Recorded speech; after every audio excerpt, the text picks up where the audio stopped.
Hello everyone, this is Harsh Amrit, as you know, FMG वाला with Dr. Harsh Amrit channel. और मैं request करूँगा कि आप सभी को अगर ये इम्पोर्टेंट इन्फॉर्मेशन लगता है तो आप अपने फ्रेंड्स के भी शेयर कीजिए, लाइक कीजिए और सब्सक्राइब कीजिए। तो सबसे पहले मैं बात करना चाहूँगा कुछ इम्पोर्टेंट सब्जेक्ट्स के बारे में, मीडियम सब्जेक्ट्स के बारे में। ये वीडियो मीडियम सब्जेक्ट्स के लिए है, कैसे उन मीडियम सब्जेक्ट्स को अप्रोच किया जाए ताकि जून में वो सब्जेक्ट से मेरे क्वेश्चन गलत ना हों और काफ़ी अच्छा स्कोर भी आए।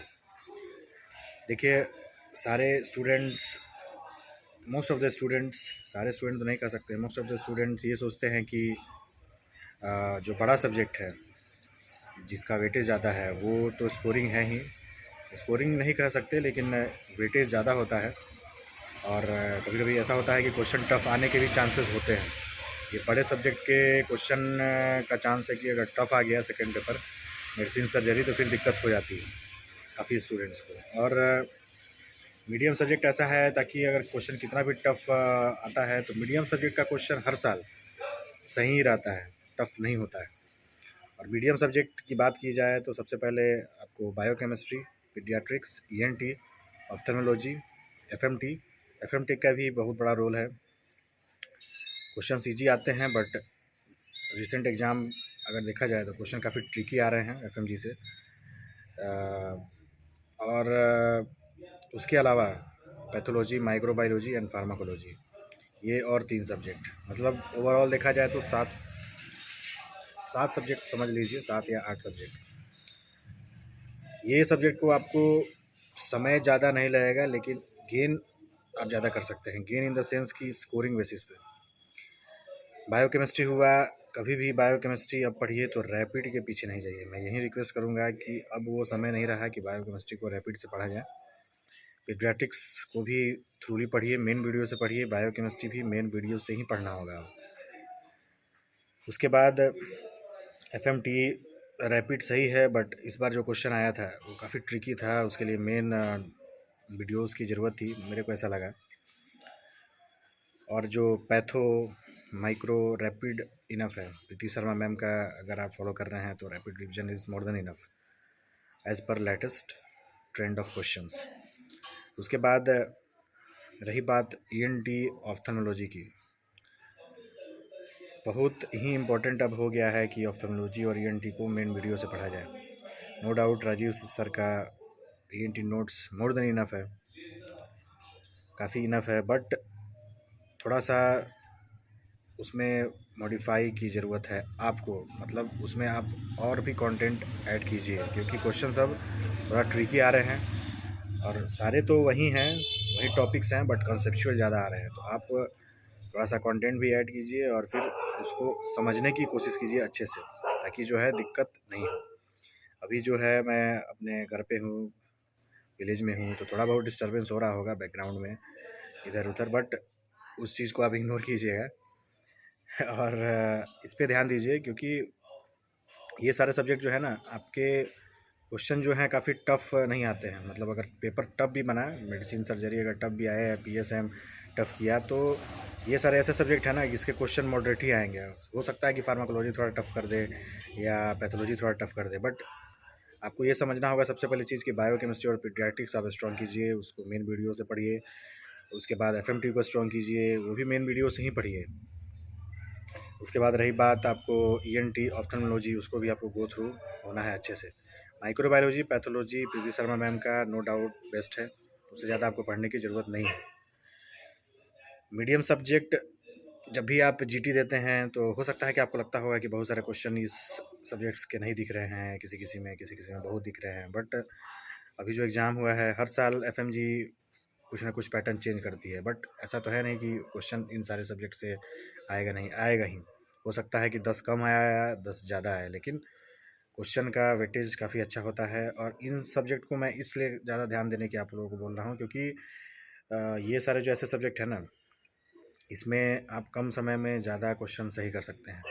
अगर question by the way tough भी आता है तो मैं बार बार बोल रहा हूँ कि उसमें आपको सही होने की प्रोबेबिलिटी इन सारे सब्जेक्ट्स में ज़्यादा है, क्योंकि क्वेश्चन इतने भी ज़्यादा टफ नहीं आते हैं। ये इतने सारे क्वेश्चन ज़रूर होते हैं कि आप सपोज़ कीजिए अगर 7 सब्जेक्ट की बात की जाए तो अप्रॉक्स मैं बता रहा हूँ, अराउंड 90 to 100 क्वेश्चन इन सारे सब्जेक्ट के हैं, और आप कम समय में इसको पढ़ सकते हैं। आपको टॉपिक पता है, प्रीवियस ईयर टॉपिक का इन सारे सब्जेक्ट्स में बहुत बड़ा रोल है।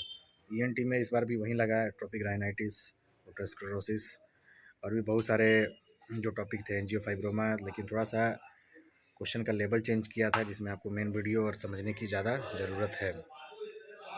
उसके बाद आपको ये ज़रूर ध्यान देना होगा कि क्वेश्चन बैंक थ्रूली कीजिए इन सारे सब्जेक्ट का, क्योंकि स्टूडेंट बड़े सब्जेक्ट में लग जाते हैं। बहुत सारे स्टूडेंट्स ऐसे हैं जो बड़े सब्जेक्ट के ही पीछे रहते हैं, सर्जरी, पीएसएम, ऑप्स, गायनी, लेकिन उसमें अगर क्वेश्चन टफ आ गया तो फिर वो बहुत परेशानी होती है। लेकिन ये सारे सब्जेक्ट जो है ना, 7-8 सब्जेक्ट जो मैंने बताया, उसको आप अच्छे से पढ़िए। मैं फिर से रिपीट करता हूँ, biochemistry, paediatrics, ENT, ophthalmology, pathology, microbiology, pharmacology, इन सब सब्जेक्ट का काफ़ी बहुत बड़ा रोल है। मैं उम्मीद करता हूँ कि अगर आपको कोई भी प्रॉब्लम होती है तो आप ज़रूर पूछिए कि ये सब्जेक्ट को कौन सा टीचर से पढ़ा जाए। मैं तो यही कहूँगा कि बायोकेमिस्ट्री मेन वीडियो से पढ़िए, आजम सर का ही पढ़िए, बट मेन वीडियो से पढ़िए। Pathology, microbiology, Preeti Sharma ma'am, no doubt best, super best. Pharmacology, Govind Raigar sir, उनको आप फॉलो जरूर कीजिए, मेन वीडियो। एफएमटी आप कोई भी टीचर से पढ़ सकते हैं, ऑल आर ऑलमोस्ट मतलब equal, like in content wise देखा जाए तो। और उसके बाद रही बात पीडियाट्रिक्स की, तो पीडियाट्रिक्स संदीप शर्मा सर का मैं आपको फिर से बताना चाह रहा हूँ कि संदीप शर्मा सर, उनसे मतलब मैंने जो फॉलो किया है, मैंने उनका ही नोट्स फॉलो किया है, मोर देन इनफ है। आप उनके मेन वीडियोस देखिए, वो इनफ है। और ENT Rajeev Dhawan sir, main videos, main notes, rapid नहीं।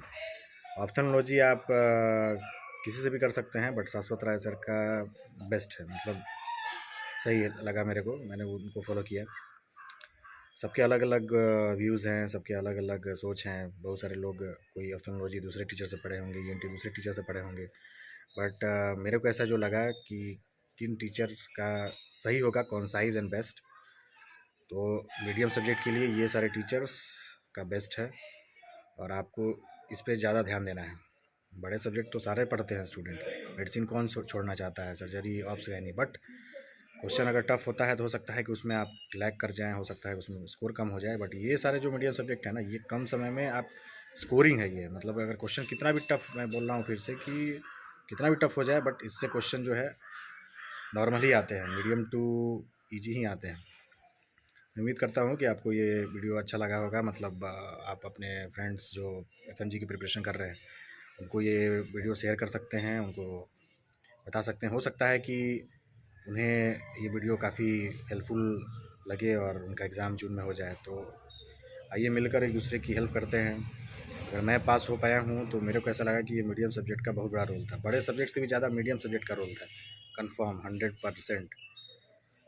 तो इस पे ध्यान दीजिए। और रही बात एनाटॉमी, फिजियोलॉजी वगैरह की, तो वो बस एक ब्लूप्रिंट है एमबीई का कि 15 क्वेश्चन 16 क्वेश्चन, बट मेरे को ऐसा लगा एनाटॉमी में 6-7 क्वेश्चन से ज़्यादा नहीं था। फिजियोलॉजी में तो क्वेश्चन दिखा ही नहीं, मतलब 2, 3, 4 ऐसे कुछ। उस पर ज़्यादा टाइम वेस्ट नहीं करना है, क्योंकि वो रटने वाला भी सब्जेक्ट है। एनाटॉमी की बात कर रहा हूँ, और अगर आप भूल गए तो फिर गया। लेकिन ये सारे जो सब्जेक्ट है ना, ये मतलब आप अच्छा कर सकते हैं, जो भी 7-8 सब्जेक्ट का हमने मेंशन किया है। उम्मीद करता हूँ कि आपको ये वीडियो अच्छा लगा होगा। हो सकता है कि आपकी रिज़ल्ट भी इस वीडियो से आपको हेल्प हो जाए, आपको हद तक हेल्प हो जाए, ताकि आपका जून में रिज़ल्ट हो जाए। So thank you so much, फिर नेक्स्ट वीडियो में मिलते हैं।